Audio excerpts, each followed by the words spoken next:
reminder that emergency exits are in the back and the front of the room. Please sign in. There are sign-in sheets in the back and the front. If you are speaking, there are microphones on the rails if anyone gets asked to speak other than who's got a mic. There are bathrooms back here in the office or down on the third floor. We have our first department today is Comptroller's Office. Marty?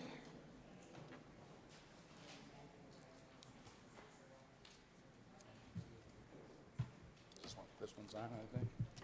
Yeah. This one's on. Got it. Make sure you speak in the mic. I will do my best. Thank you, Chairperson Gunnup.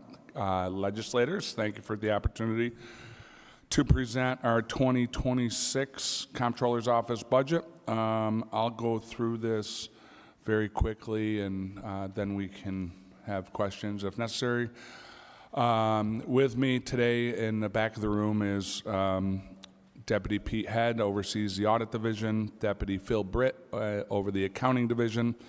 Our Administrative Officer, Sarah Graff, is with us, and Chief of Staff, James Conroy. Let me go to, I guess, at least a couple highlights from 2024 through present. As you know, we issued the financial statements again this year, which is standard. I'd say the budget presentation by the county executive and then from CFO Christy Smiley. I certainly can't argue with any of the facts of the financials or numbers. I would like to congratulate Christy Smiley on her promotion, and our office has worked very closely with financial ops. I believe Christy is doing a great job. She's a pleasure to work with over there. We do also work very closely with IT, we've had some financial statements, modernization process, some payroll processes that have been changed. Deferred compensation has gone through some changes due to some mergers. And of the departments we probably work the most with and most closely is Carl Hummel and his staff at personnel, between mostly with payroll and benefits, and that all seems to go well. So yes, things are all roses in the Comptroller's Office because working closely with the other departments has been great. 2024, let me just hit on some audit highlights. We had issued 19 audits in 2025. We're at 11, but we anticipate by December 31st, it'll be in the same vicinity of that 19 number. We are down one auditor at the moment in a position only because she was promoted within the department because I had a retirement.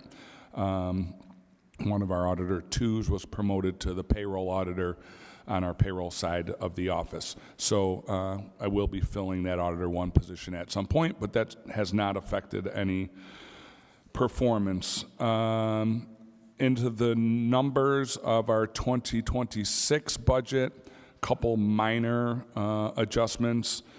Salaries, of course, is up. That is 100% because of contractual obligations, CSCA raises, step increases.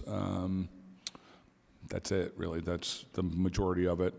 And the other side, to almost offset that a little bit, is miscellaneous revenues have increased. The lion's share of that, you'll see the $17,247 in increases for other miscellaneous revenues. Most of that is a reimbursement for the president of CSEA is technically an employee of our office, and his salary and benefits are reimbursed from CSEA, and that number, I think there's an audit fee that went up as well for, I believe, $4,500 is included in that number, and then the rest of it is for his salary and benefit. Much beyond that, there are not many great changes of any magnitude in our budget. You will see I should point out, it looks like our roster has 1 million employees. We do not. Most of those are double employees relative to the help positions. When there's a help position, that position needs to be backed up by a permanent position. So currently, those staff members that are in the help positions, when those positions expire, they will go into those permanent positions, and those help positions will go away. So our budgeted number and head count in the office is exactly where it was from 25 to 26. That's it. If there's any questions, concerns, any of the above, I will take them, but I have very satisfied with the executive budget as presented. Do you want to go ahead, Brian? Sure. Okay, go ahead. Thank you, Marty. Auditor one, I'm looking at the write-up. It says Auditor one adjustments in payroll. What is that? What does that mean? The Auditor one adjustment was, last year I came to the legislature, we had some, we had account clerk threes that were really doing payroll auditor positions, so we adjusted that appropriately. That salary and, That's an approved step or whatever we did. it was It's already done. in 2024, no, in 2023, the employees were account clerk threes. 2024, you approved the positions for auditor ones, but there was no additional money at that time. We made it work. I had a vacancy that I transferred some money within the department. So those auditor one positions were in the 2024 budget and filled in the 2024 budget. I should say the one thing that's important is within that promotional, I believe it's a CSEA rule or civil service, after those promotions come off of probation, they go to the step that they were in previously. All of my account clerk threes were step 4. They went to auditor 1 step 1s, and then they went to auditor 1 step 4, all within the same year because they came off probation at the 12-month mark. So that's the difference there. Titles, steps, they're all done. It's just the new money for the 25 budget. That's all it is. Correct. Okay, perfect, thank you. Correct. Last question, other miscellaneous revenues, it's a small amount, but just wondering what it is, the 17,240. That's the CS. So there's, Phil, did we say, I'm looking back at Phil because we had just talked about this. How much of that was that increased audit revenue? 4,500 or something? Do I have that right? I think you wrote it. I think I have it here. I just can't see it. I thought I heard you say that. Yeah, I'll find it. Hold on a minute. Yeah, so if you look at the miscellaneous revenue in 2024, I believe it's 63,000. So the difference between this, I think it's 76,000 and 63 is the increase in benefits and salary for CSCA president. But I thought, Phil, wasn't the number, the variance was... Also includes 4,500 for the housing development audit fee. Housing development. So that's the number I was looking for. 4,500 was a housing development audit fee that increased, is an increased revenue for 4,500 this year. So then 12,000 and change is increase in salary and benefits that come in, a combination of salary and benefits that come in from CSEA to reimburse the president's position. Thank you. Marty, I know you've been here before to get authorization for grants for your records management program. Is that something you've got coming up again? We're done. Well, you can always digitize more. We store, I'll say the stuff we don't use very often. We digitize the stuff that we use regularly. We got the grant in year 1. We did not get a grant in year 2, but we did not apply for a grant in year 3 because we completed what, and it should also be noted that that state historic archives grant, might be mixing up the title, you get 1 in the county, and I believe the county clerk was applying this year, and we did not compete with her. Okay, good. Thanks. I don't have any other questions. Any questions? No? Okay, thank you. Thank you. Next is county clerk.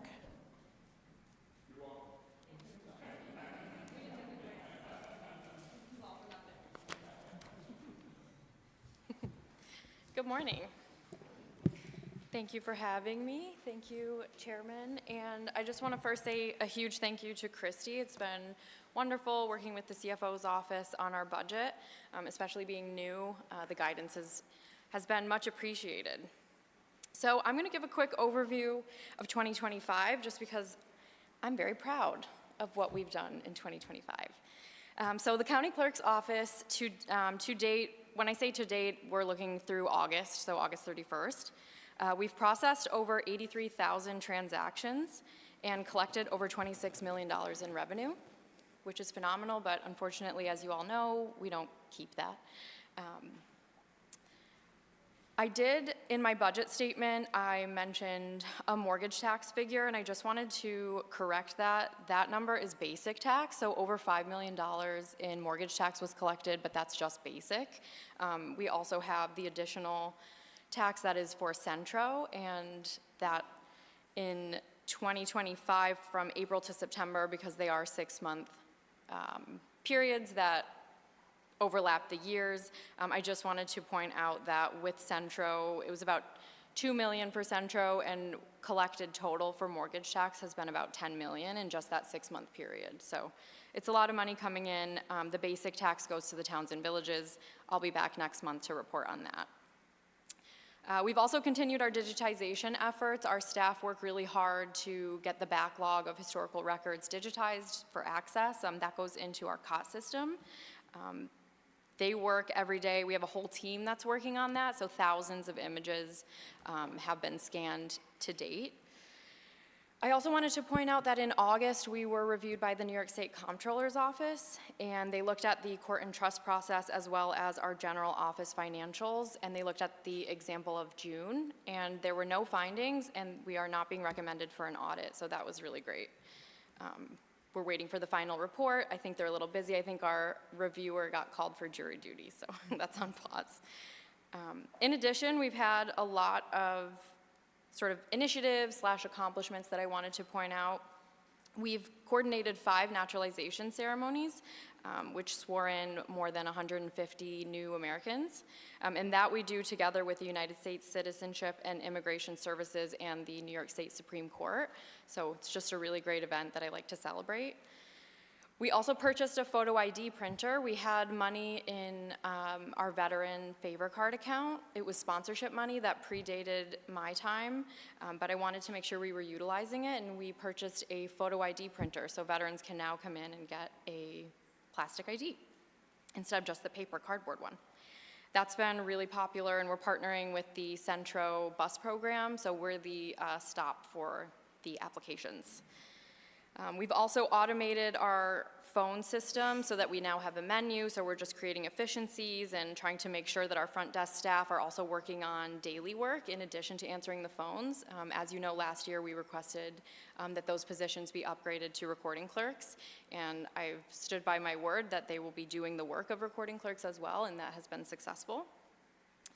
We've also launched an initiative with the county libraries, and our goal is to be at every single library across the county by the end of next year, and we're offering our services, mobile services, I guess, notary services, the favor card, answering questions, guiding people how to use our county website, the general website, and our website, so that's been great.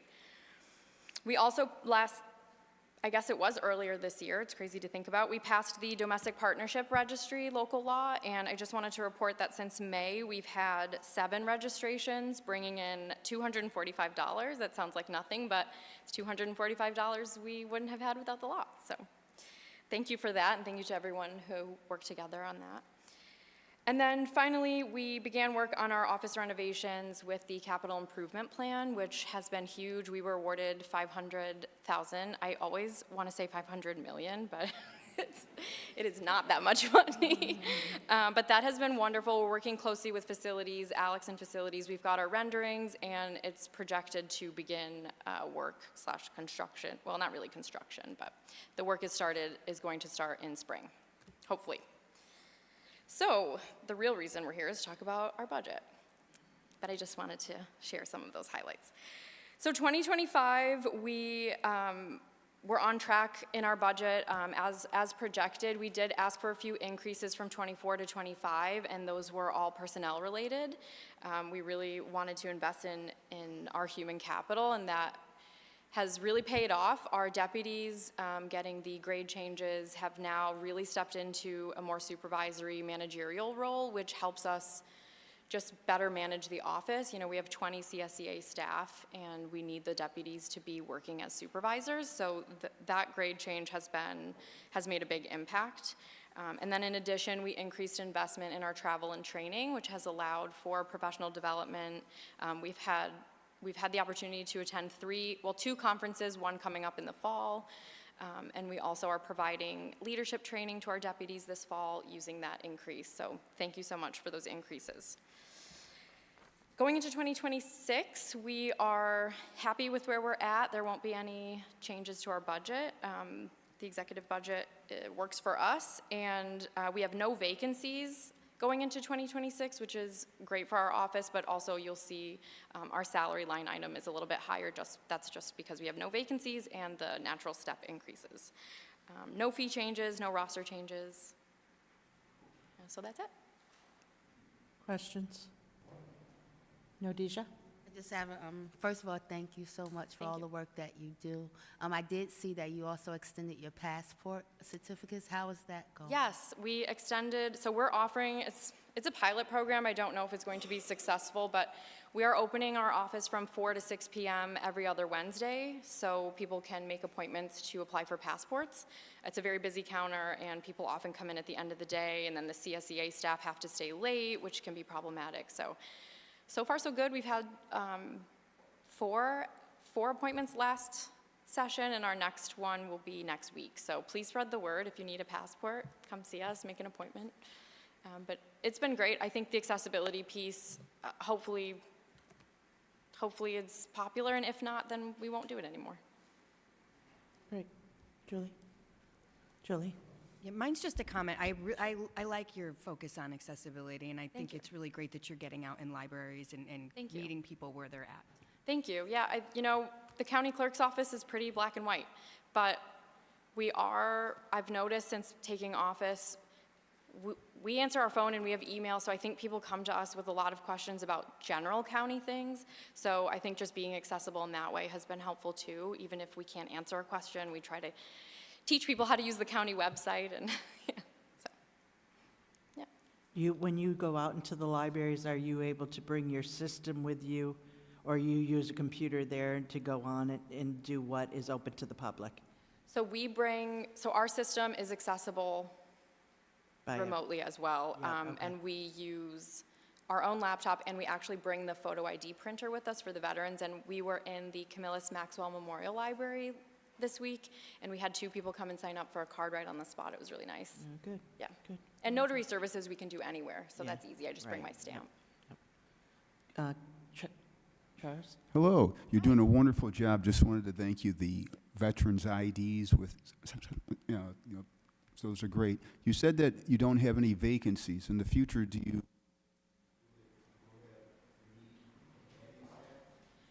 Well, one thing we haven't tapped into yet is our seasonal aid opportunity, and that's something I think there is room in the budget next year to have a seasonal aid, which I think could be beneficial, but I don't see any need for roster changes, if that's what you're asking. Okay. We will have some natural, people will retire, so there will be some staff changes, sadly.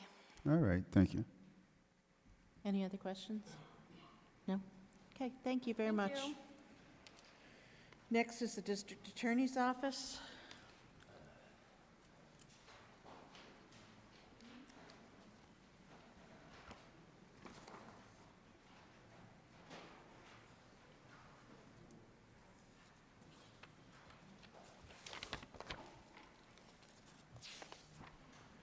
Good morning, everyone. It's kind of awkward for me to sit and talk because I'm a lawyer. I'm used to standing and talking. I want to thank all of you, as well as everybody in county government, for everything you've done for us in the past year. I am happy to report, for those of you who remember, a few years ago, I came to you saying we are in dire straits for personnel. I come before you today to say essentially we are fully stocked. Not just fully stocked with attorneys, but the best quality attorneys I have seen in the 20-some-odd years I've been in this office. We have a magna cum laude graduate of Cornell Law School. We have multiple magna and summa cum laude graduates from Syracuse University Law School. So we are, from that standpoint, in good shape.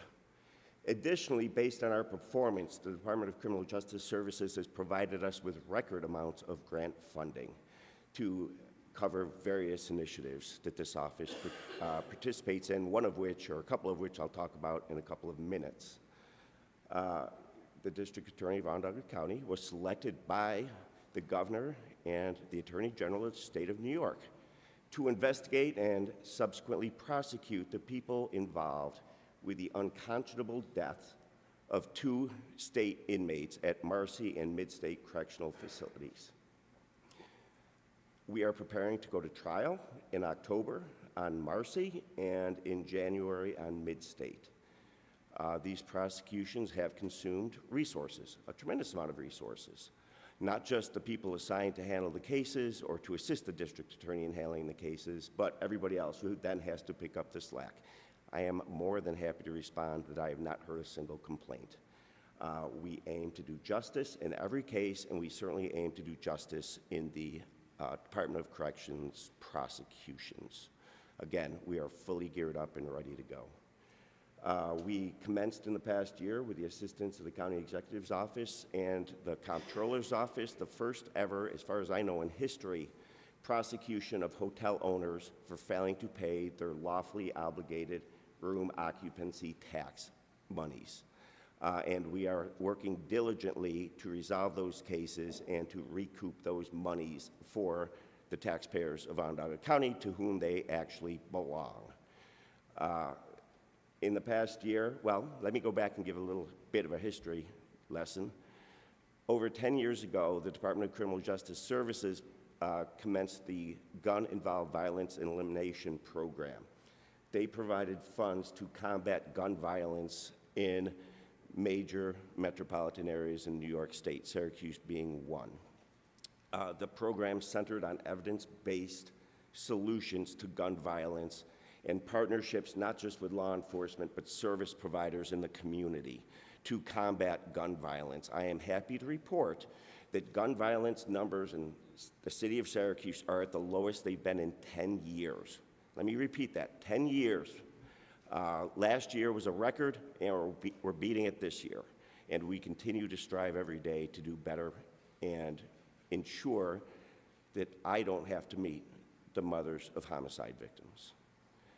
Based on our success with the gun-involved violence and elimination effort, the state is now funding a similar program targeting intimate partner violence. The acronym is STRIVE, Statewide Targeted Intervention, yada, yada, yada. But the bottom line is it's modeled on GIVE, and they've provided funds for us to stand up a program similar to GIVE to battle intimate partner violence, and we are in the process of doing that. Last week, we commenced interviews for the coordinator position as well as the analyst position.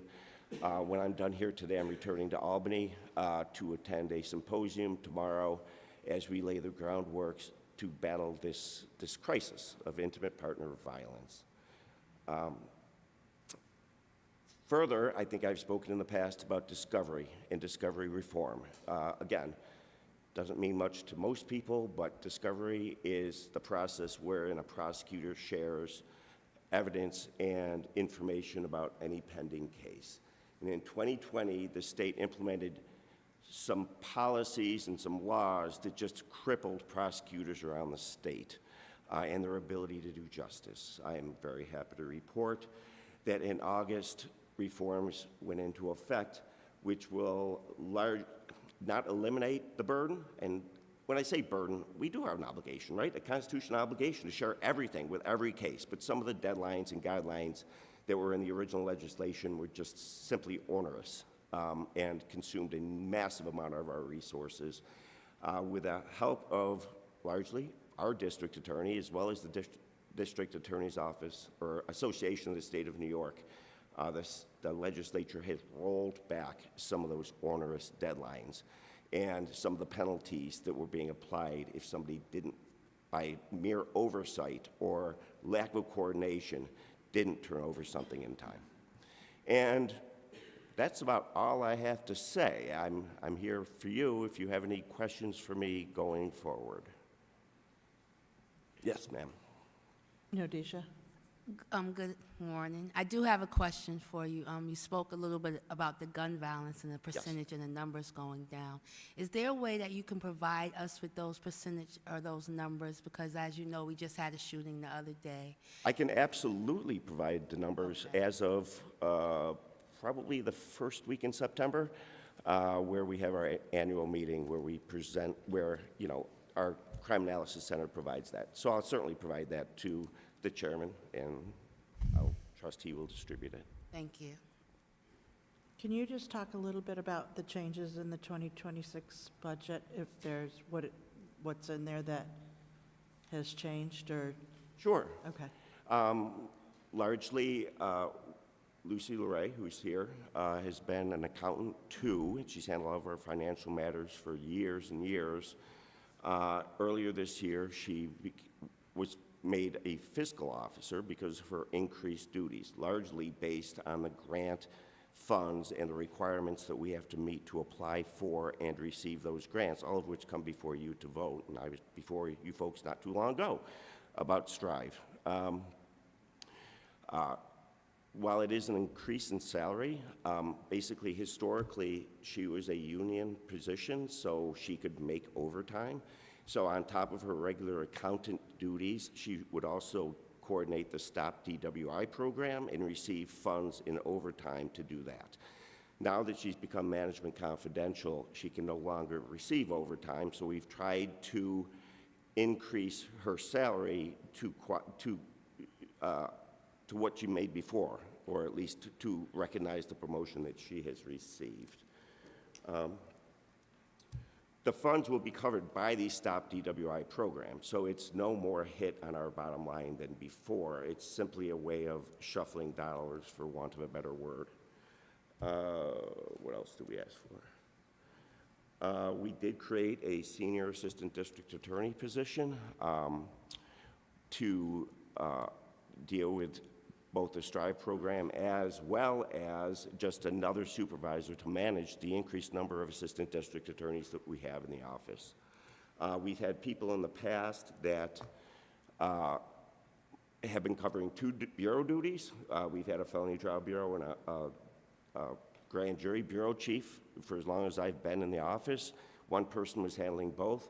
So we did provide or create a position, a senior assistant district attorney, to cover to separate those duties out and get them back to where they belong. Again, one person was handling both based on our manpower crisis that we had just a few years ago, but now that we're up and fully staffed, we're going back to the old way of doing things. We've also, for years, we have investigators. They're police officers. They're sworn police officers. They have badges. They have guns, the whole thing. And they partner in large part with other agencies, but we also participate in the DEA task force with multiple other agencies combating the scourge of drugs in Onondaga County, in the city of Syracuse, fentanyl in particular. Historically, we could use forfeiture money, money that was gained from being taken from the drug dealers that were, spending money to investigate and prosecute, to fund buy money, for instance, which is basically the money they buy when they go, or use when they go undercover to buy drugs. The forfeiture rules changed. We could no longer use forfeiture funds for that purpose, so we did ask for additional funds to allow them to continue to do that. But again, all that money essentially is recouped through forfeiture. It's just, again, another means. I don't know anything else. The one position that you mentioned to create, is the funding already within your budget to cover that? Or? That's my understanding, especially Yeah, with our okay. grant There's no- income. I think, yes. Because it looks like your salary line actually was decreased. Yes, Brian? of course. Yeah. Just a couple budget clarifications. Sure. Beyond personnel, just a quick explanations on, I guess, starting with professional services, the increase on the grant side there. So the majority of the increases in their grant line is all related to that Strive grant they got just recently, so it's just how it's broken. So, okay, we'll keep going. All other and travels, all that kind of thing. All related to the same grant. Yep. Welcome. Thank you. Thanks, Christie. Anything else, folks? Yes, ma'am. One more, and I'm asking this question, so educate me. There was a program where we gave money for the guns in the streets, right? People brought in guns and they were given money for the guns. Gun buybacks. Yes, the guy bun put. Historically, that's been handled by the New York State Attorney General's office. It's not handled We by don't our get any. office. And there's frankly conflicting information about whether that actually decreases gun crime or not, but I'm not going to go there. That's an academic I'm more exercise. concerned with the money part. We don't get Yeah, any of that. we don't participate in that. And I will be remiss if I don't say thank you for all the work that you have been doing Thank with you. Marcy and the lawsuits and stuff. I Thank you. appreciate that. Thank you. Julie? I'm just curious, and I think you might have covered this, but just remind me, if the Marcy trial goes way over budget, is there a mechanism for reimbursement from the state, or? So, Okay. we've already received a grant of upwards to $3 million to cover the added expense of both Marcy and the mid-state investigations. And that frankly, the district attorney does not expect that our expenses will exceed that. The money will cover things like hotel rooms in Oneida during the course of the trial for a lot of people, because we have a whole team. It will cover expert witness expenses. It will cover technology, the whole thing. But we do not expect that will exceed the $3 million that the governor's office has so graciously provided to us to cover those anticipated expenses. Dan? Thank you. My question might be for Christie. On the grants, and you look at the employee benefits, just the volatility there with the actual amended, modified, in what's budgeted for? Sorry, I don't know if you, under the grants, the employee benefits is at $1 million. Yep, so it's just, like we said, fringe benefits are about just under 50%, so you can see the salary line up above is about $2.6 million, so it's just covering the benefits for any of those salaries that are charged to grants. Yep, so how does the modified line up then if it's 1.8 there and then 72,000 under it? Yep, so some of that is, I'll have to go back and look at what happened during modified. I think one difference might be that the Strive positions that we're creating for the coordinator and the analyst are actually hired by Lemoyne College.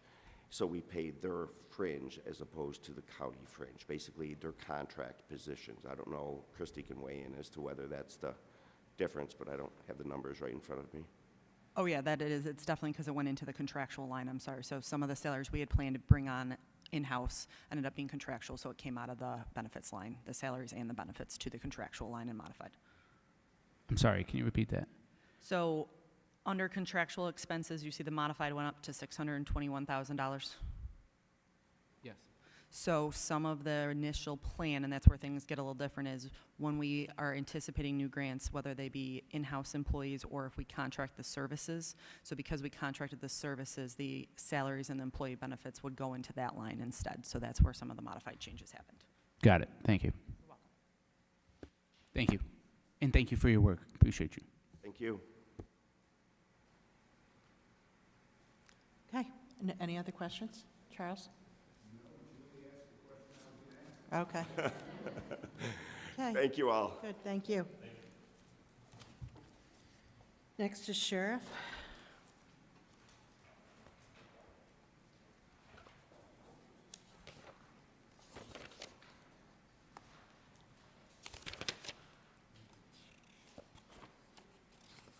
Is there a sheriff in here?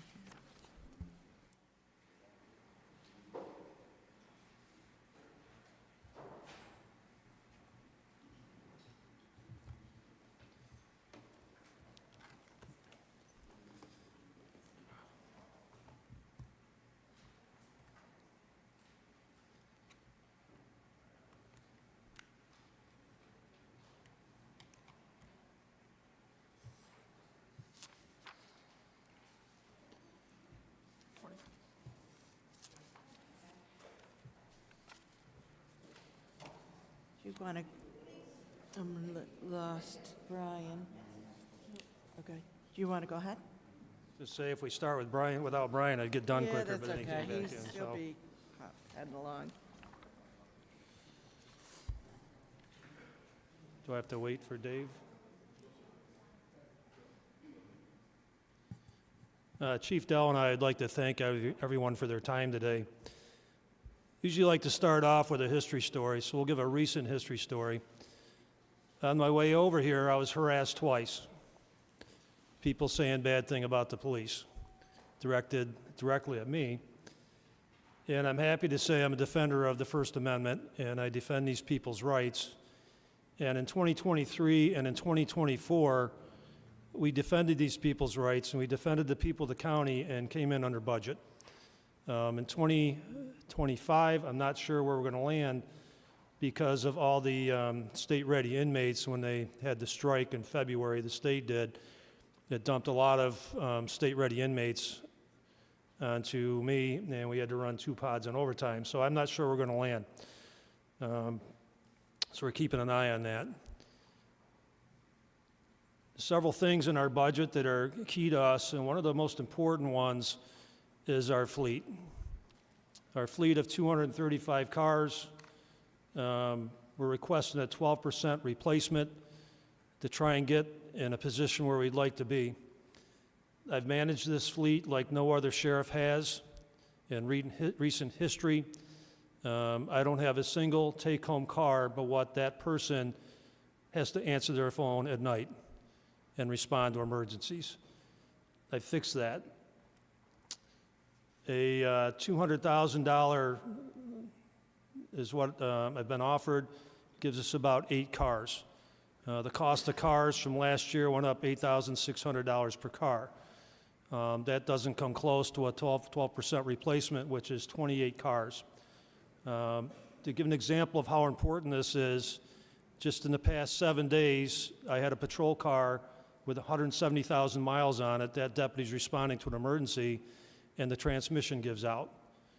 We really shouldn't have cars with 170,000 miles on them responding to emergencies. If we invest in the fleet, the initial cost, it'll save on the maintenance and pay for that initial investment. I just need that startup money to get the fleet in the position where it needs to be. And we can start selling our cars at auction and actually collecting more than $3,000 for them. So that's my pitch on the fleet. The cameras in the jails, they will pay for themselves just in lawsuits. I think that's an easy one. Congressman Mannion, then Senator Mannion, gave us $200,000 for a director of support services, a wellness person. I'm asking this group to make that a permanent position. It has justified itself.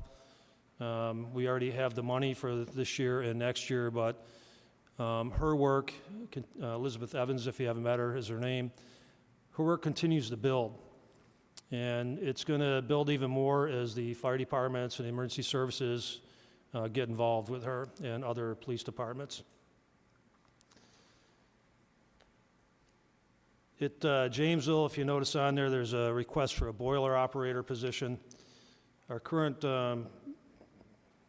this boiler operator just doesn't maintain the boilers. He maintains the entire facility, whether it's a sink, whether it is a toilet or whatever.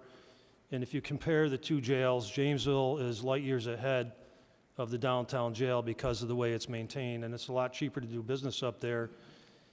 And the gentleman that's done that maintenance is due to retire soon. There's enough work for 2 people, and that's why we're asking for those 2 positions.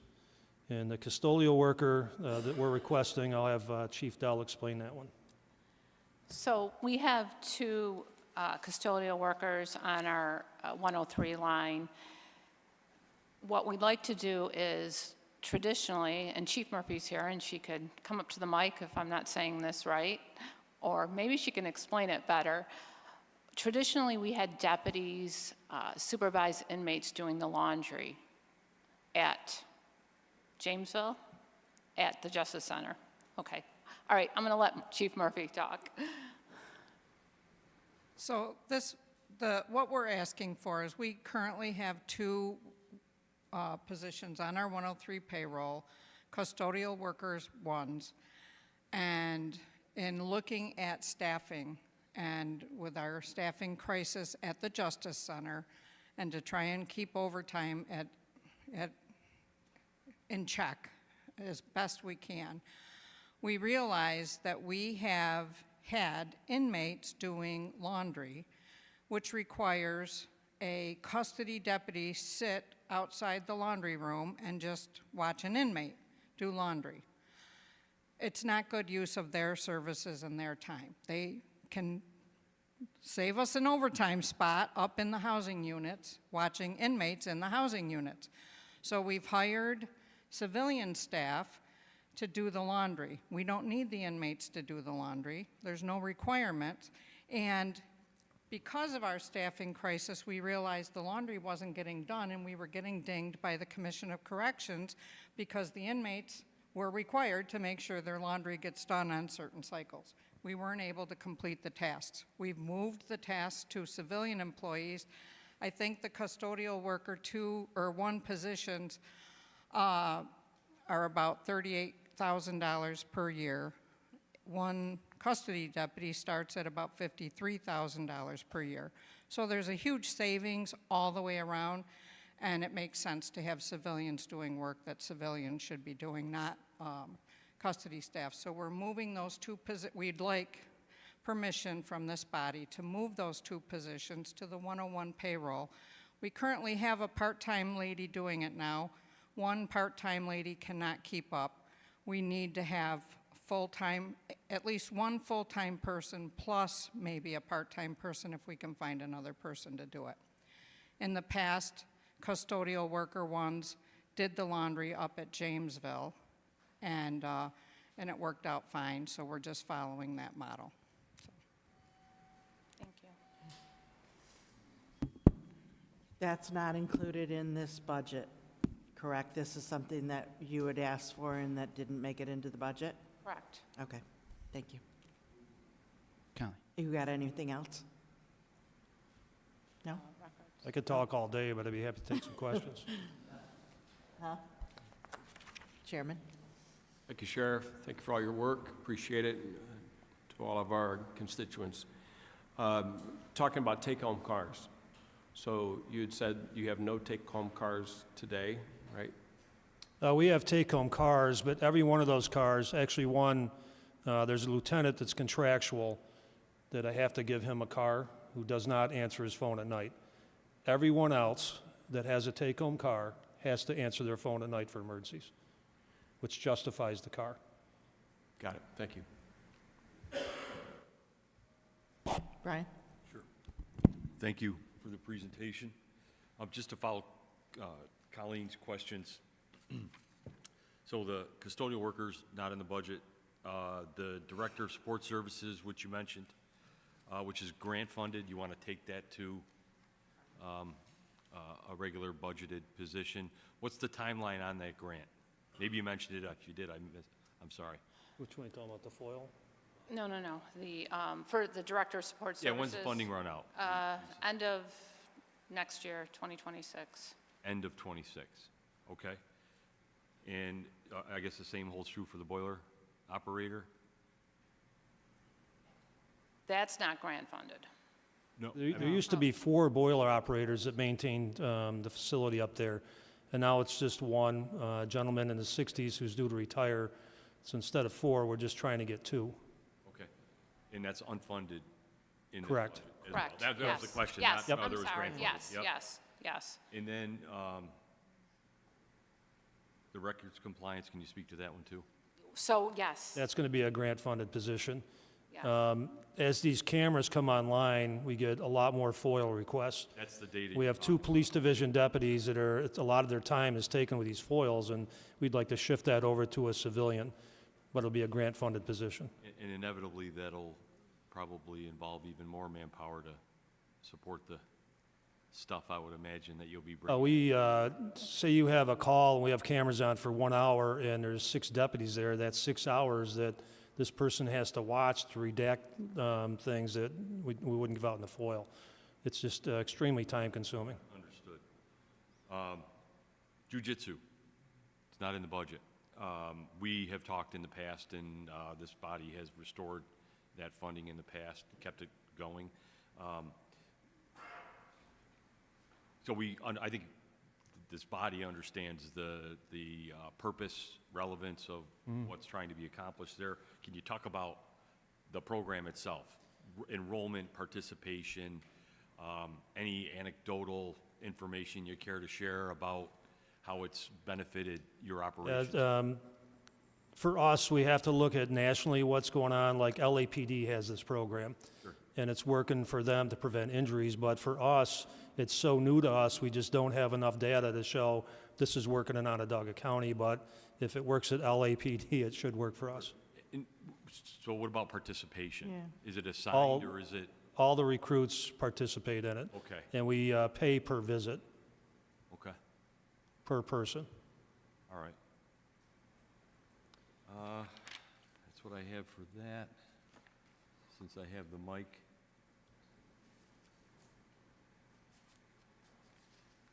Yeah, on the grant side, there's, from the revenue standpoint,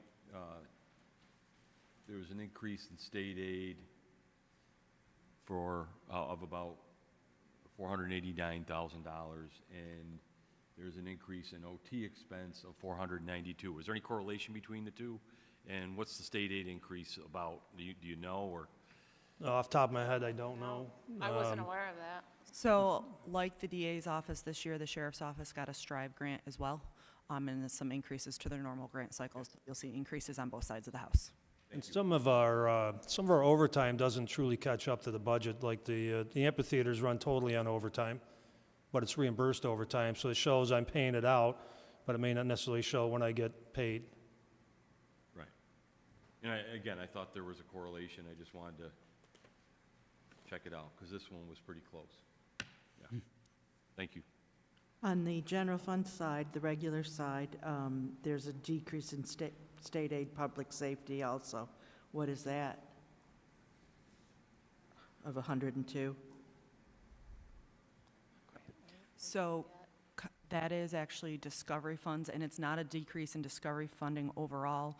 In the last award cycle, there was a requirement in terms of how much the DA's office received of that, so you'll see some decreases in other department lines where they had additional funding in prior years. But there was a, out of DCJS, there was a requirement on how much had to go to the DA's office, so you'll see some reductions in Sheriff's Health and a few other places where we funded with discovery funding. And then on your roster, it looks like there's 2 additional police, DS police. Is that correct? Mm-hmm. And those are, the funding is already within? Okay, that's in, and then this is over above. The vehicles, how many vehicles can you get with the funding that's in this budget? 8, 8, okay, and you're looking for 28? 12%, 28. Okay. Okay. I think that's all Dan? I have 2 questions. One is with the 103 line savings for the laundry. Do you know what that savings is going to be by not having the inmates being there? Well, the big savings is not having a deputy watch inmates on overtime. Yeah. What is the amount of that? Do we know the amount of that overtime? Where did she go? Does she know roughly how much overtime are we talking about? Is that enough that we're going to cut overtime? You know, and Maureen? Cost the fund the position?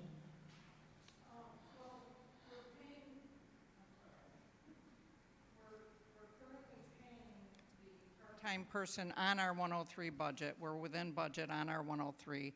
It's the money stays the same. The salary will stay the same. They'll move over to the 101 budgeted line and work additional hours. The savings comes with the decrease in the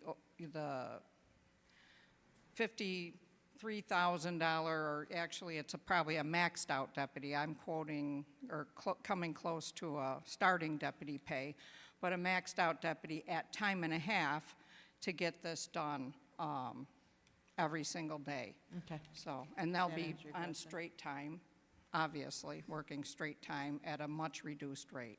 Right. Okay. Yeah, thank you. We can make assumptions based on that. My other question is, in your write-up, you talk about how the 92 unfunded corrections positions, can you help me to understand how we have those unfunded, but then are still operating Jamesville, and what that looks like in here? How do we see that in the budget? So although the positions are unfunded, the dollar amount is there for the positions that are up at Jamesville at this point. So instead of being directly aligned to those 92 positions, that money is just, It's still in the salary line, it's just the U's and F's are different because of the resolution that was here a year or two ago. But the funding is behind all of the positions that are filled up there. okay, so that is still in the regular salary line, and everything else just lines up. Okay. Okay. Yep. Anyone else? No, Deja? More of a statement, but more of your operational processes, right? And you did say we are giving you 8, but you need 28 vehicles. Vehicles. Yes, I just can't imagine. I know rental car places, once they reach 100 miles, they get rid of them, right? I had more of a question to piggyback off of Brian May about the 2026 grant that you were given for that position that you want us to make permanent. The wellness position. Yes. Yep. There isn't any way for you to apply for another grant? Is the grant just over with? Does it fit under any other grants in New York State? I was actually in a meeting with the governor Monday, and she promised the world, but I'm not sure she'll deliver because she owes me $1.5 million for these state-ready inmates I've been watching. I just would like to know that that position is funded. It's there, and I don't have to worry about it. She's doing incredible work, Elizabeth Evans, for wellness. And if they give us more money, I mean, I'll give it to you. Questions? Yeah, quick one.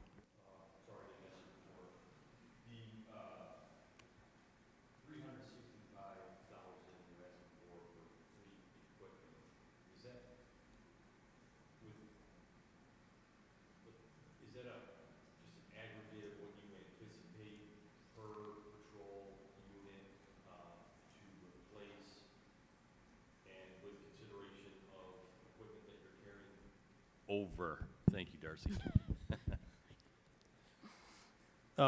The car costs this much, the light bar, the cage inside, the crash bar in the front is that equipment. How much stuff is carrying over? For the most part, Typically. a lot of it will carry over as best we can. Right, right. WEP does that work, or is that United Radio? United Radio has the contract. Okay. Yep. Okay, thank you. Any other? No, Sorry, Deja? I'm still on the cars. So I know 8 isn't anywhere near what you requested. What would be more precise than 28? Like, what amount of cars can you have to operate if it's not 28? What would you be satisfied with? 28 just gives us a 12% replacement. It really doesn't, where I'd like to get the fleet is we're trading cars in around 70 to 80,000. And then they have a very good trade-in value. I might be able to get $18,000 to $20,000 for one of these vehicles instead of $3,000. And our maintenance budget will go way down because it's just like the car you own. You know what I mean? It gets to a point where you want to trade it in before it costs money. And that's all I'm trying to do, is run this fleet like you would run your own car. And of course, it makes our fleet safer. I just need that startup money.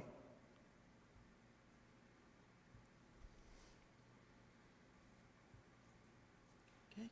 Any other questions? No? We're good? Yeah, thank you. Free man, thank you. Thank you. We're ahead of schedule, so we're going to take a break. Board of Elections is up at 11. They're not here yet. They're on their way, so we'll take a, say, 10-minute break. 15-minute.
They just did.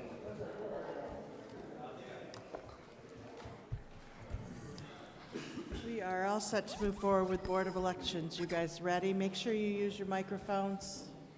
We've Yes, Your been Honor. having- Is red on? Yeah, Yeah, okay. we've been having a little problem with people not being able to hear, but we just turned them up. Now we're going to.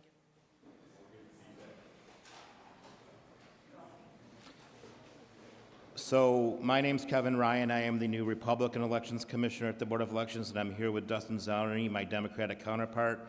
As this body is well aware, I am a new commissioner, having taken office only in January, and we're all aware of some of the issues that plagued the Board of Elections last year. I know that Dustin will address some of those and thank the Ledge for some of the steps it took in the last year's budget, but I will say this. Since I took office, we have endeavored to change the culture at the Board of Elections and rectify some of the mistakes in the past, and I feel that we have done that and more. I believe that we have turned the corner, and some of the issues that have happened in the past won't be occurring again, in large part because of some of the things that were put in the budget last year by this legislature. One of our goals is to increase the process by which voters are registered, and to that end, we have requested a creation of a Elections Clerk 3 position, which will be deemed to be a Chief Registration Clerk. I see that that is included in the executive budget, and I urge the legislature to approve that because it's something that we sorely need, and again, will go a long way to keep us on track to continue the progress that we've made. I also note that there is money in the capital budget for our building, and we have had conversations with the legislature, so I thank the executive for including that in the budget as well. And there are many long-term needs that the building has, but right now, starting with the roof, we can get at least that started and then address some of the other long-term capital needs that the building has. But I think that having discussed with the administration options for our building, that is the best solution that we have. The building is a location that is convenient for voters and the public. We are able to keep our offices and the warehouse where the machines are kept at the same location. And so I think that, again, given some of the budgetary constraints that this county has and some of the other priorities, keeping us where we are and improving the building is the right answer. And so with the funds allocated in the capital improvement project, that is what I would characterize as a good thing. So again, like I said, I'm a new commissioner, and I appreciate what has been done in the budget this year, and I will defer to my colleague to talk about some of the other issues that occurred in the past. Thank you. I'm no stranger to this body, but I do have to say that I come here for the first time in years pretty satisfied with the budget that is being put forward by the county exec, and that's in no small part to this body adding 4 additional employees last year into the 2025 budget. Those 4 additional employees have made it so that during this year, even in a local year, in past years, at this time, we would be in mandatory overtime. We are not right now. And in fact, the state mandates that a registration form is processed within 7 days of receipt by the board. We are doing it right now within 4. So we are, and what that has done is it allowed, even in busy times, because it is still a busy time for us, that the people that are working at the board that are doing other things like machine prep, teaching classes, assigning techs, we still have people doing registration. In the past, we would have people on overtime doing registration, costing the county time and a half just to be able to catch up. So I'm very proud of the staff and working with both sides of the aisle to address some of the things that we learned last year with some of the new systems that are in place, but also only 4 of our 22 employees are in the same position they were last year. So some employees have been held over, but there's been a lot of moving around, a lot of turnover, and a lot of new training and cross-training. So we've been working on that, and I'm very proud of the employees for taking on this challenge and the results that has come about. As Commissioner Ryan said, the building, we've been addressing needs with the building. Almost all of the problems in the building stem from the roof. So I'm very happy to see that the roof is being addressed in the capital improvement project. Outside of a brand-new building altogether, I don't see any other option besides the building that we have. It is centrally located. Yes, we could use better parking. Yes, everybody would love a brand-new facility, but one of the things that we have at that facility is the ability to have all of our equipment in the same facility as all of our employees, not having to bifurcate the office.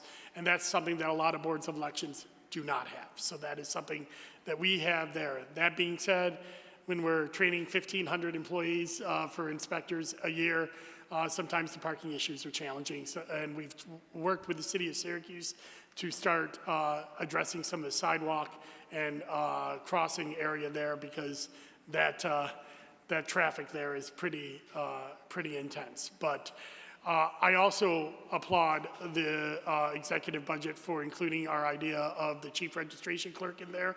That's not just going to create a new position that is at a higher pay that is easier to retain, but it's also going to have somebody dedicated for when we do have to add temporary staff in gubernatorial and presidential years, dedicated to train that staff, get them up to date quickly, and be able to produce effective registration and vote by mail applications. So that is going to be a great management tool for our office.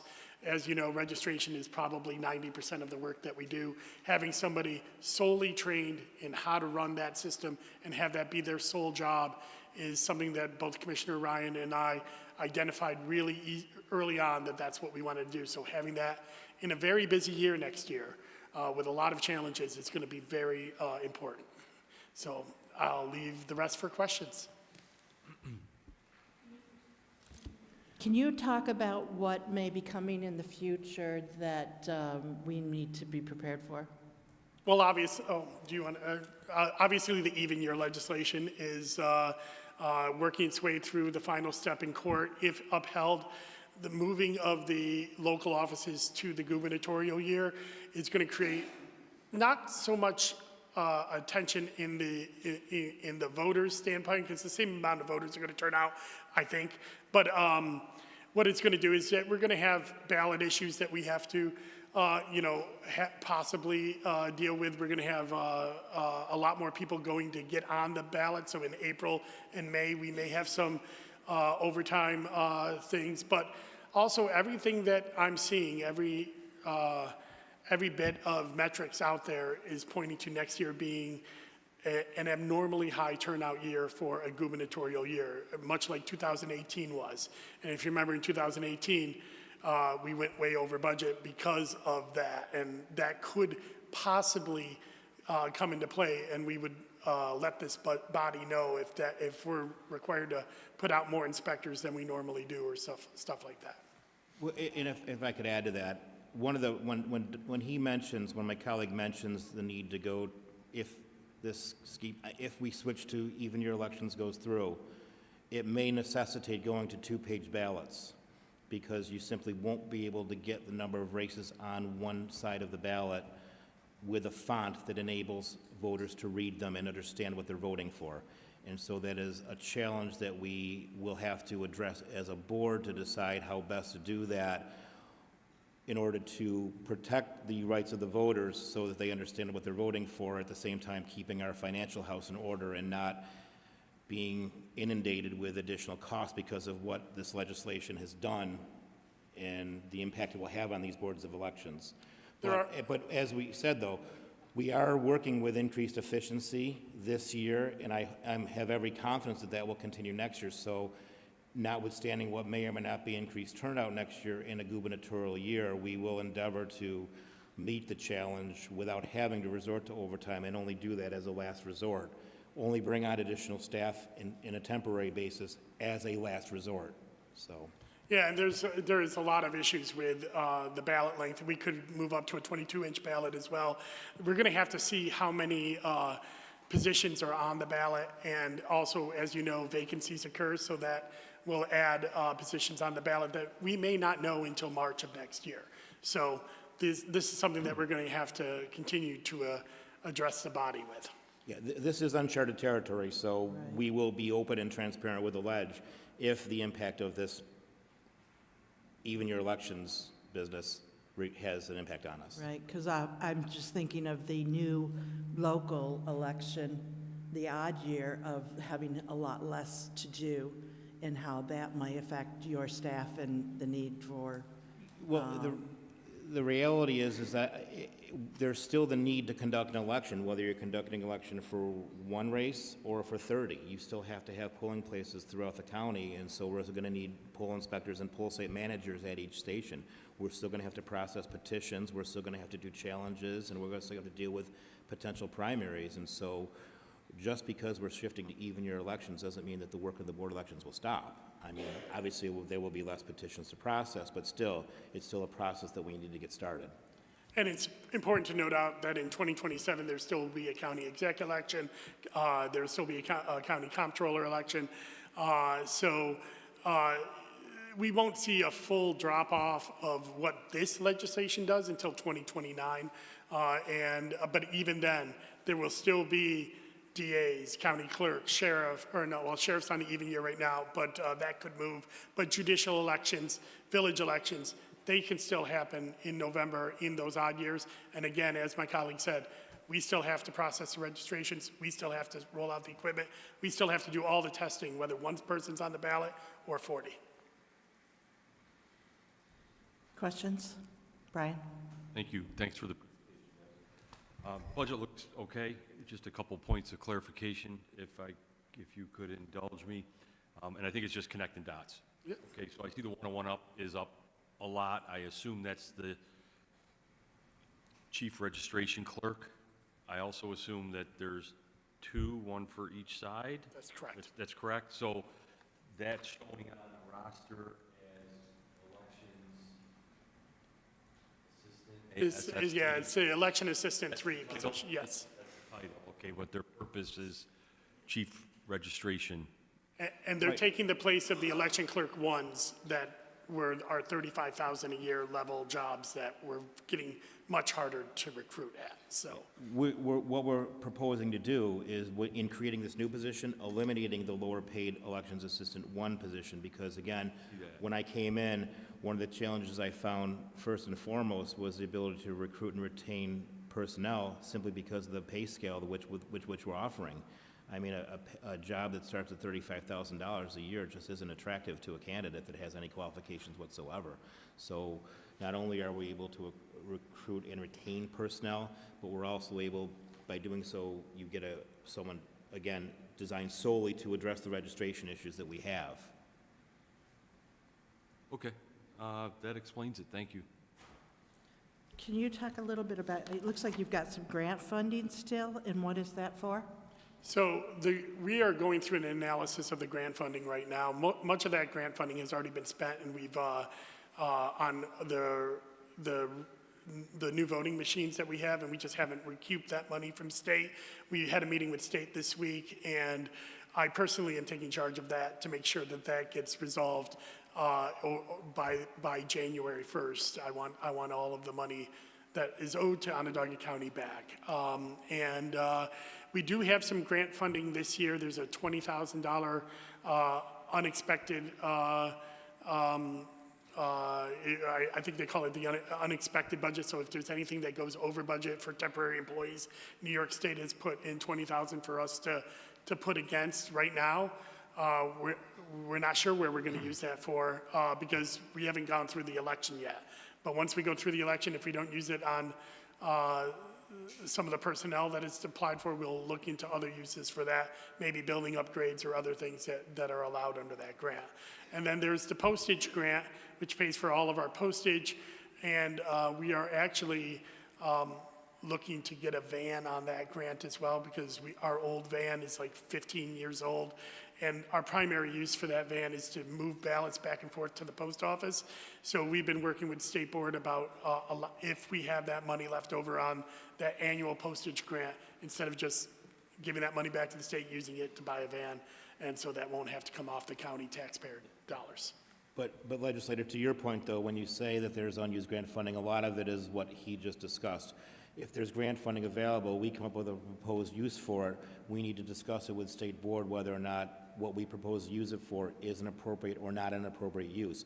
By way of example, the postage grant with the van, we do transport ballots back and forth in the higher, as we get closer to the election, and there's simply a lot of them, so we use the van, and so that's why the postage grant is eligible to be applied to the purchase of a van. Now, we also, on occasion, on election days, may use that van to transport a polling, voting machine to a polling place if one breaks down. But so we have to identify what percentage of use is used for postage as opposed to what's used for transporting a van, and we're only allowed to use an appropriation that's consistent with what's the postage use. I mean, it's minuscule. I mean, I think 90% of the use is for postage purposes, so we can only use 90% of the purchase price off the grant. Okay, sure. Any questions? No? No, Disha? I do have one now. We're speaking about vans and parking. You mentioned parking. The lot adjacent from the Board of Elections, do we pay any money for your employees to park there, or how's that? The lot is it's not. courtesy? The lot is not adjacent to the Board of Elections. It's across the street, Oh, I'm down sorry, the road across the several street. hundred yards. Thank you for clarifying that. The county leases that Okay. space from the owner of the property so that we can use it on an as-needed basis. And so in the days when there's overflow, people do walk across Deary Boulevard and down the street to get to that lot. There's no sidewalk, it's not very well lit, and it's a really high-traffic, high-rate-of-speed road, and so that is an issue. But again, when I had conversations with administration about what we could possibly do, you know, the only other alternatives were moving us back downtown. I mean, before we were at 1000 Erie Boulevard, the Board of Elections was at the 15th floor of the Civic Center with the machines being stored at a warehouse out in Eastwood. Right now, our employees don't have to pay for parking, and, you know, one of the attractions of staying where we are is having the employee not pay the additional cost of paying for parking, so that's important to us, so. It's also, wherever we are, I think having something where the public can come in right off the street, not have to pay for parking to be able to exercise their franchise is important. The parking situation is challenging, especially when we have classes going on and our employees are, you know, going across the street. That's why we were very happy to meet with Greg Lowe of the City of Syracuse on getting some improvements in that area to improve that.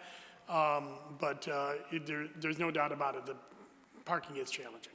No, I do agree. I just didn't know if we had any fiscal, responsibilities for parking there, or if it was just a courtesy of the people Just the who rent owned of it. what we pay annually for the right to use that parking lot, because, again, adjacent, right next door to us is a auto dealership or auto repair shop that has And a they gas rent out U-Hauls, and on the other side is the train tracks. So this is, candidly, where we are is it's the best option for us right now. And so again, that's why improving the facility is so important to us and why we're so grateful for the administration to include that funding in the executive budget.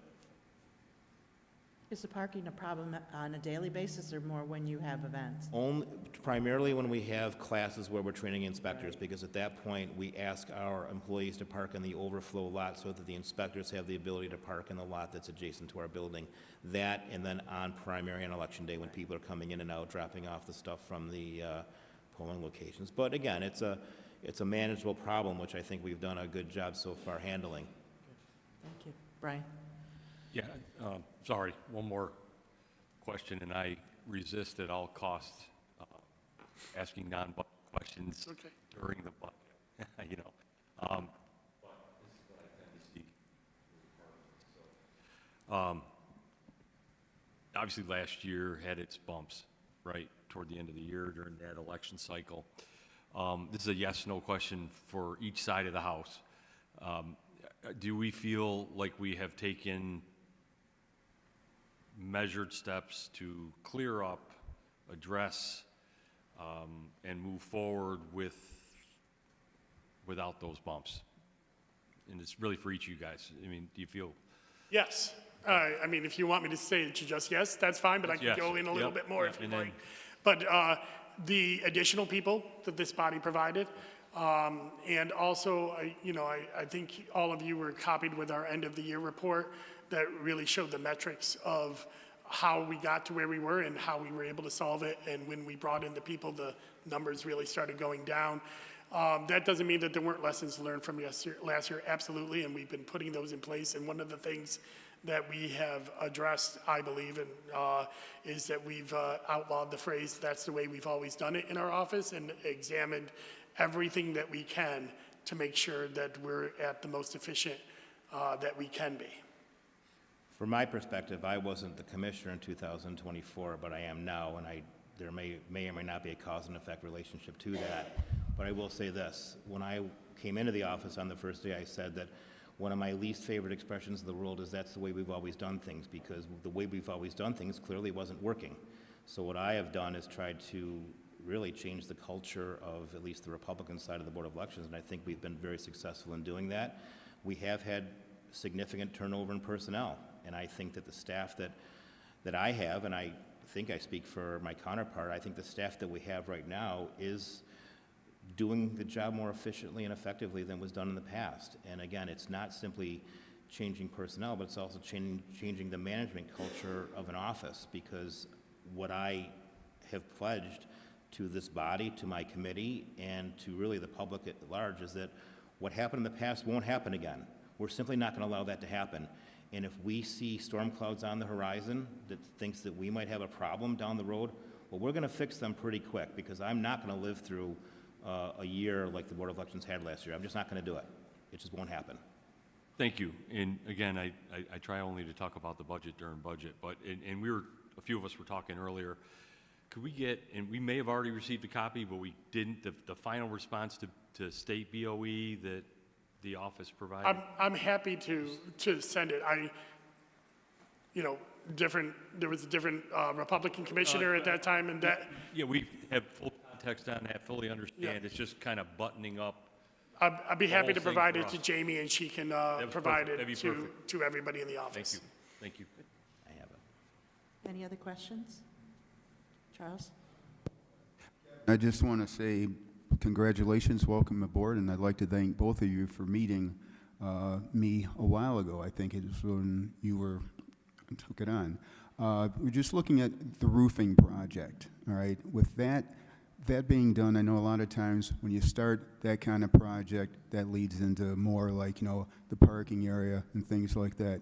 With the possibility of the owner of that lot that you lease selling it, all right? And maybe you're not aware, Dustin knows, I was there actually. I was leaving and you were coming in, somebody shot at your car. I remember that. So realistically, I know that you're looking at moving. I know you're looking at another area. I do have a third party. They have a large lot.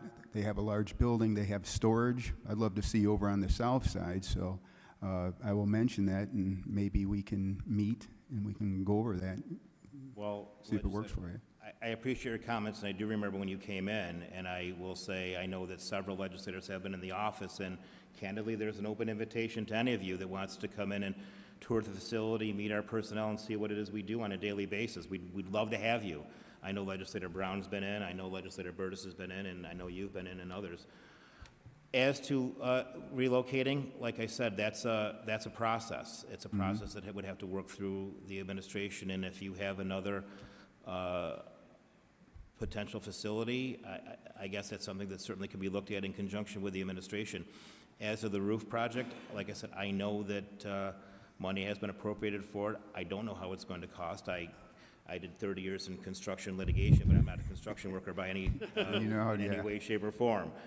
So whatever happens, happens. But invariably, when one project starts, others are sure to follow. But again, the important thing for us as a board is that we have a location that's accessible to the public, where they can feel free to come in and drop off a voter registration form, ask a question, and ideally it'd be nice to have a polling place there, but it's really something that we can't accommodate right now.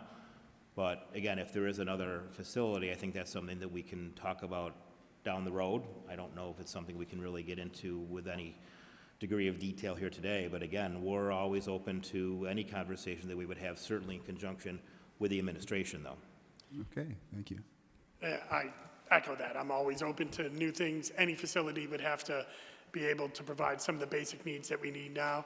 We'd also might have to work with the Attorney General's office since we are in a pre-clearance county. I don't know how moving the board would establish that, but it would be some kind of, they'd have to be somebody we'd bring in to at least talk about it before it happens. But I would hope, though, that if we as a local community came up with a solution, that the AG's office wouldn't provide a roadblock to any progress we seek to make here. Good. All right, well, thank you. Okay, questions, and that's it. Thank you, guys. Thank you very much. Thank you. Next is purchasing. Dan?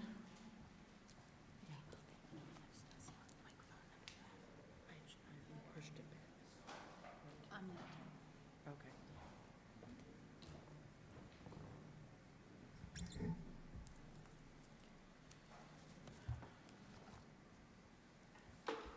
Hi, Dan. I think this is the first time that you've been here. I don't remember you coming here last year. Yeah, first time in a while. Yeah. Yep, thank you for having me. Yeah, thanks.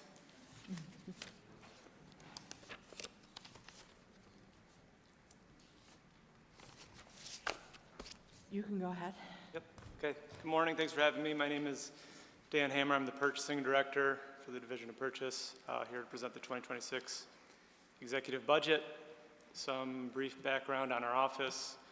We have 3 units. We have our buyer unit, which reviews all requisitions for compliance and issues purchase orders for some 10,000 vendors. We do 25,000 purchase orders a year.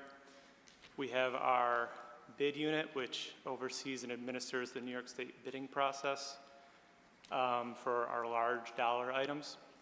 And then we have materials management, which oversees the auction process for our end-of-life items, and we do about $500,000 there for the county, and it's about $1.5 million total. We have a free service for local towns, villages, and school districts to drop off their stuff, and we'll administer that process for them at no cost. Collectively, these units help other departments do their jobs. So we help them acquire the goods and services that they need to fulfill their operations, and we try to do so effectively, with compliance and maximizing our buying power. The 2026 budget is, our direct appropriations are negative, so we had some salary adjustments, savings, and you can see there's a $50,000 appropriation that we had in previous year's budget, which we no longer have, so that's a negative too. And that money was for a contract management sort of overhaul that we're in the process of doing. It's ongoing. We have been working with IT to develop a dashboard. We've hired some outside help to review our contract templates and processes, and adding in little bits of software to help manage certain processes where necessary. So it's a pretty straightforward budget, possibly the most straightforward budget you'll see. Other than that, I'd just like to note that we were awarded this year by the National Procurement Institute for the Achievement of Excellence in Procurement, which is something that we've worked a long time towards getting. You have to achieve a certain score, which doesn't happen overnight. It took years of growth to achieve, and we're one of 49 counties nationwide to receive that award, and the only other agencies in New York State to receive this Achievement of Excellence in Procurement were the New York, New Jersey Port Authority, and the New York State Office of OGS, and then us. So it's hard work. We have a good staff, we have an experienced staff, and it's a lot of hard work to get to that point. Thank you. Just a quick question. Do you know how many vacancies do you have right now? Funded vacancies? Yes. I'd have to defer to, Okay, we'll get that. yeah. Okay. And you have a grant? So that grant, we're a consolidated office. We do work, like I said, with auctions where we help out. We have consolidated historically, many years ago, we consolidated with other agencies. We do work on behalf of other governments. And so we're kind of always eligible for shared service grants. And so we apply to those when they come up, and that's what that's for. With the auction, are you using a service? I know there's services now that make the process a lot easier. Yep, we use GovDeals. Okay. Yep, so they don't charge the county, they add a buyer's premium, so if it's $100 for the sale, they charge 8% on top of that. You're using that for everything, pretty much? Yep. Yep. Yep. Good. They Much only easier. have one funded vacant right now. One funded vacant? Okay. Questions? Dave? Thank you. Well, congratulations on that award. It's great. Ever since you've taken over, we don't hear much about purchasing, which is a good thing, So congratulations on that. So a couple of quick things, semi-budget related, I guess. But there was a time when we were really working hard, reaching out to local communities, school districts, et cetera, other counties to do their purchasing for them. Are we still? We're not actively seeking, to my knowledge. I mean, that's Yep. certainly more of a global strategy that would be beyond my office anyways. Yeah. But we are also not turning folks away, especially local towns and villages. I mean, I get calls from town attorneys and town supervisors periodically for help. We always assist where possible. So yeah. And this city school district, we still doing? Yep. Yep. City schools, City of Syracuse, City of Oswego, and Otsego County. Nice, excellent. That's good. And, That's good. and then the other piece of it was several years ago, we passed, excuse me, a resolution on bidding, scoring bids to score them such that, local businesses, et cetera, have help, I guess, for lack of a better term. Yes. I forget the exact name of it. So we did two things. One is we passed the best value legislation, which allowed us to score bids, right? Because right now what New York State public bidding law requires is that you go with the low. Right. And so this allowed some sort of qualitative information to be part of that, so you can score it, not just one factor. You still can't really say local, as far as I know. Like, I can't say, like, if you live at Dave Knapp's address, you get 10 points. Okay. But I can say, like, if we need collision repair, that you can be on site within 2 hours, which in some ways has a radius, right? So, Gotcha. and then the other thing we did is if you're, so New York State has their requirements, and if you're low enough of dollars, we said that we would give a certain leg up, or I think we have 10% threshold for local vendors. If you're within 10%, we can choose you over somebody who's not local. It's really small dollars though, and it's also hard to distinguish between local versus not local. So Sure. That's a little more tricky, but we have been using best value from time to time. Nice, thank you. What floor are you on now? I know, did you stay on 13 or you're on 13? Yep. Okay, your office is all done All done. lately? Good. Yep, yes. Good, thank you. Any other, Dan? Yeah, thank you. So my question is about the auction that you said that we administer for the other municipalities. Is there increased cost to us because of the capacity increases, or is it negligible? No, so we use this outside vendor, GovDeals. They're very happy to sell more stuff, so they want the more the better. And they have, and also if it's consolidated to one site, it's easier for them, so they're happy. As much as they can bring in to sell, the better for them. Okay, No and that cost. increased capacity there's no administrative. We don't get the money, all goes right back to, right, and there's no additional. Yeah, I was thinking about monitoring it though. So like, do we have to keep track of what comes in and what goes out and where the money goes and being that in between?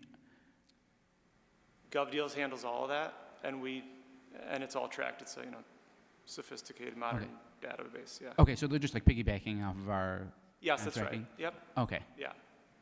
And And not just piggybacking off of our contract, which is helpful, but we have, warehouse space for them to drop stuff off to, and we have a materials management staff who oversees it, because GovDeals will list it, but we actually have somebody who interacts, schedules the pickups and interacts with the vendors and actually finalizes the deal. Okay, Yeah. that's all for the budget part.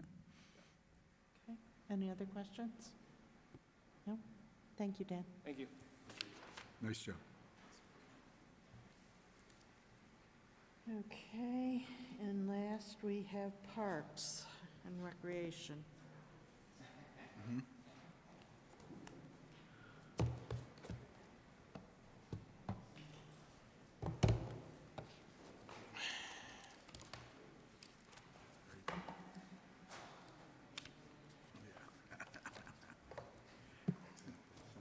Good morning, everyone. Nice to see you.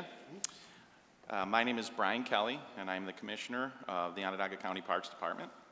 With me today is my Administrative Director, Kim Hall. But before I start, I would certainly like to thank this legislative body, the County Executive's Office, and my team at Parks. Without that support and help, there is no way we would be able to pull off all these wonderful accomplishments you're about to hear out of me right now. Over the next few days, you'll hear from several departments, commonly referred to as essential or mandated. At Onondaga County Parks, we believe we are equally vital. Each day, our parks demonstrate what it truly means to be essential, offering social, economic, health, and environmental benefits to everyone who visits. This brief overview highlights some of the achievements, projects, programs, and events that make the Onondaga County Parks Department one of the best in the state, and the one I'm proud to call the best I know. In March, Onondaga County Parks, once again recognized by the Central New York Recreation and Park Society, won several prestigious awards. We won the Spirit of Tom White Award. Gary Lopez received that. We won the ABCD Award for a volunteer. Carl Byers, our tram driver at Onondaga Lake Park, received that. And we won the Special Event Award. That was for our Eclipse Party at Beaver Lake Nature Center. At Beaver Lake Nature Center, the new boardwalk was completed in May, significantly improving access for hiking, birding, and educational programs. The community response has been overwhelmingly positive, especially from winter recreation enthusiasts eager for an enhanced cross-country ski season. A $1 million grant from the New York State Office of Parks, Recreation, and Historic Preservation has been secured for Phase 2, which will complete this loop. Highland Forest welcomed a new playground in early May. Designed with nature-themed elements like rock formations and treetops, it quickly became a favorite among young visitors from across the southern part of the county. This summer, we proudly partnered again with the Cornell Cooperative Extension to host 4-H camps at Pratt's Falls, Highland Forest, Oneida Shores, and for the first time, Long Branch. These week-long camps blend recreation and environmental education to foster leadership, compassion, and community awareness. Sold-out camps at Beaver Lake and the Rosamond Gifford Zoo served hundreds of children, offering hands-on learning in ecology, conservation, animals and their habitats, helping to shape the next generation of environmental stewards. In 2025, we continue to see great success in some of the region's most beloved events like Lights on the Lake, our Veterans Cemetery Memorial Day celebration, the Golden Harvest Festival, Scottish Games, and Brew at the Zoo, alongside over 100 smaller events, more than 500 educational programs and school tours. Thanks to a strong snowfall season, Beaver Lake and Highland Forest became winter hotspots, drawing thousands for cross-country skiing and snowshoeing. This led to notable increases in equipment rentals, season passes, and sleigh rides.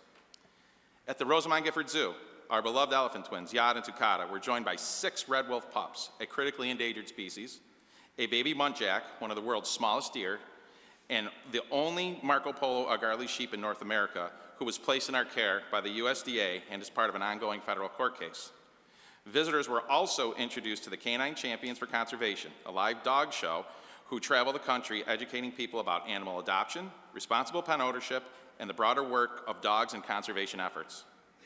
Major replacement of the penguin tank filtration system, infrastructure projects, including interior walkways and a new elephant bar windows, were also completed.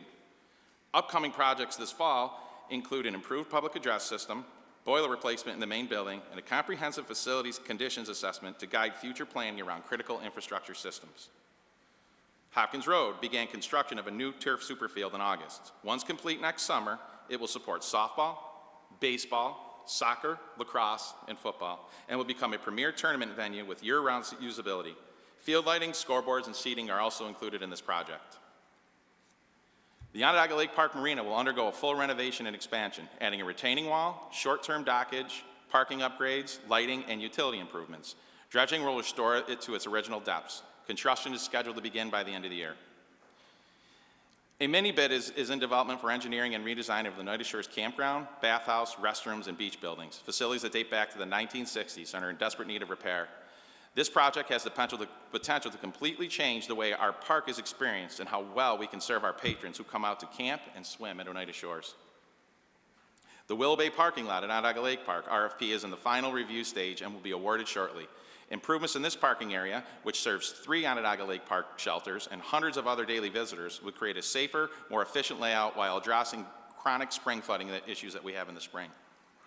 In addition to these major initiatives, numerous smaller scale improvements were completed in 2025, including new flooring and lighting in the community room and wildlife viewing room at Beaver Lake, UV water purification systems at Pratt's Falls and Highland Forest, paving at the Oneida Shores campground, the automated gate at Oneida Shores boat launch, and a metal roof on the Sawmill Creek shelter at Onondaga Lake Park. These investments extend the life of our facilities, enhance safety, and will help to maintain the high quality of visitor satisfaction across the system. In every season, at every park, Onondaga County Parks proves its essential role in the lives of Central New Yorkers. We are proud of what we've accomplished in 2025, and we're even more excited for what lies ahead. Budget review, the Parks Department will finish 2025 within budget. A little overview, the 2026 budget includes standard salary and wage increases consistent with baseline budgeting approach, as well as an increase in supplies and materials, maintenance, utilities and rents, professional services, and all other due to inflation and contract escalators. The 2026 budget request will allow the Parks Department to offer a full slate of programs, events, and daily amenities. Some strategic priorities for 2026. As Park continues to fully operate at a high level and grow, we plan to take the lessons learned over the past several years with us into the future. We will be continuing our internal resource sharing initiative and continue to increase efficiencies where possible department-wide. We plan on once again having all of our events and continuing all of our normal programming and operations for 2026. The top priority for the Parks Department in 2026 is service contracts. These service contracts are critical to maintaining vital equipment and can no longer be maintained with existing staff and funding. $125,000 was added into the Parks 2026 budget for these service contracts that will help our zoo and baseball stadium up to the high standards that our patrons expect. Additionally, beginning January 1st, 2026, we are proposing an increase in rental fees for our 3 lodge facilities operated in Onondaga County for the first time in a decade. This adjustment is necessary to bring pricing in line with current market rates and to help offset the growing costs of facility upkeep, maintenance, and ongoing updates. These increases are estimated to bring in an additional rental revenue of $115,000. The lodges continue to be popular venues for weddings and a variety of other events and gatherings, and we remain committed to ensuring they are safe, well-maintained, and accessible to the public. However, after more than 10 years without any significant pricing changes, the current rates no longer reflect the true cost of operations and the fair market value of similar rental spaces in the region. Skyline Lodge will increase from $750 to $1,000 on Friday and Sunday, with a Saturday premium of $1,500 and from $500 to $750 Monday through Thursday. In alignment with that, Arrowhead Lodge will increase from $700 to $1,000 on Fridays and Sundays, with a Saturday premium of $1,500 and from $325 to $750 Monday through Thursday. This helps us to standardize our rates at our 2 premier facilities. At Camp Brockway, the rental rate would increase from $450 to $750 on Friday through Sunday, and from $225 to $375 on Monday through Thursday, as this space has no air conditioning and fewer amenities than Skyline and Arrowhead.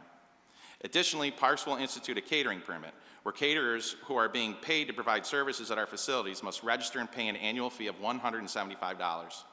This fee is estimated to produce another $10,500 in revenue and will ensure these vendors have all the appropriate permits and insurance policies. We do appreciate the legislator's consideration and support in implementing these long overdue adjustments that will greatly assist the future and sustainability of our lodges. And with that, I'll take questions. Just go back to the catering permit. What is it that you're having a problem that you feel like you need to control that? So, well, we had an exclusive caterer at Highland Forest, and they're no longer with us. They were not serving the public. So, in order for us to, now we're going to go to a program where everybody can bring in their own caterer at the lodge. So to do that, we want to know who the permitter is that's coming in. It's a new program. our concessionaire did that in the past. So we want to make sure they have their insurances, we want to make sure they have all their regulations, and we also will charge them $175 because of their ability to profit quite heavily from our infrastructure. Okay. I'm glad you're looking at that. I know when we toured the campground, we had talked about maybe an additional, so hopefully once all the improvements are done out there, Yeah. you can look and compare as to whether that We are needs to be adjusted. thousands of dollars below market value at our lodges. So this increase will not only help there, but with that caterer leaving, you know, we lost some commissions. We lost about $20,000 in commissions. These revenues will help make up for that and then some, and it'll help with the local dollar. Okay. Questions? Brian? Thanks, Brian. Sure. Over to the grants budget. And you might have touched on it here, just maybe not directly, professional service appropriation increase of 120,000. There also was a matching number down below under state aid transportation. Can you explain exactly what that is? So there's I think actually I need not Christie on that one. Yeah. So there's actually not an increase. That's the budget for 2026, and that's the pass-through for the snowmobile clubs. Oh, okay, thank you. Yeah, I see that, thank you. Colleen put me on the spot, I had to come up with a quick question. Otherwise, I'm okay here. Thank you. So on the vehicles, I see there's a decrease in what you've gotten in the previous year. Sure. Is there anything that you put in for that you need? I know we did do some separate resolutions over the year. Right. No, we should be okay there. The money out of the perpetual care account that I came for, that $200,000 offsets that. We were able to purchase mowers and other stuff there that we can actually move around the department. You know, we do a lot of resource sharing. So we should be okay this year, but I'm sure that request will be up in the $500,000 range again next year. You know, our equipment is very important to us. Can you tell me too right now, do you have any funded vacancies? And if so, how many? So we have 92 funded positions right now. We have 82, so we have 10 funded vacancies at this current point in time. Okay. Okay. Brian? Yeah, just.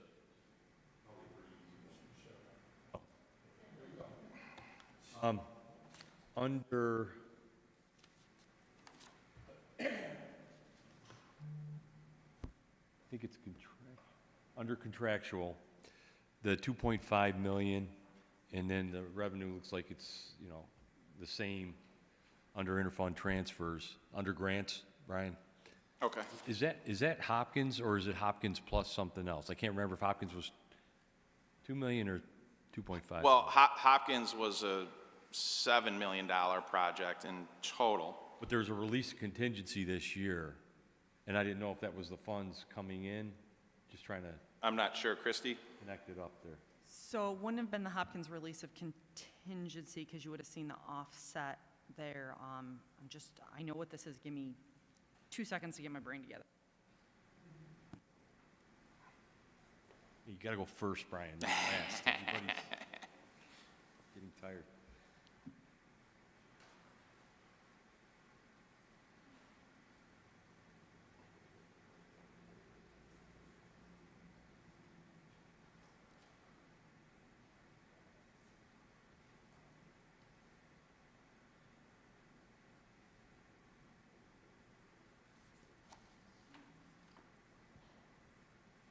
I'll repeat the question to fill the air.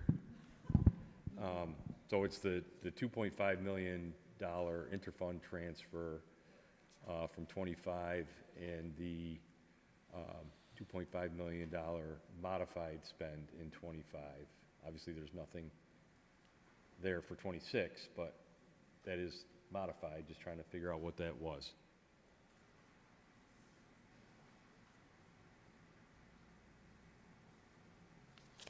Must be a great question. Yeah, that was good. Wow. Let me get back to you. I'm blanking. That's okay. Okay. Do I get a gold star, Colleen? Yes. Stumped? the CFO. No. I just got to get into the right folder here. It's okay. If she doesn't know, I don't. It balances, right? Yes, that's all I care about. I see zeros. I see zeros at the end. So the marina, we are all ready to go with it before the end of the year? Yes. Okay. I still got it.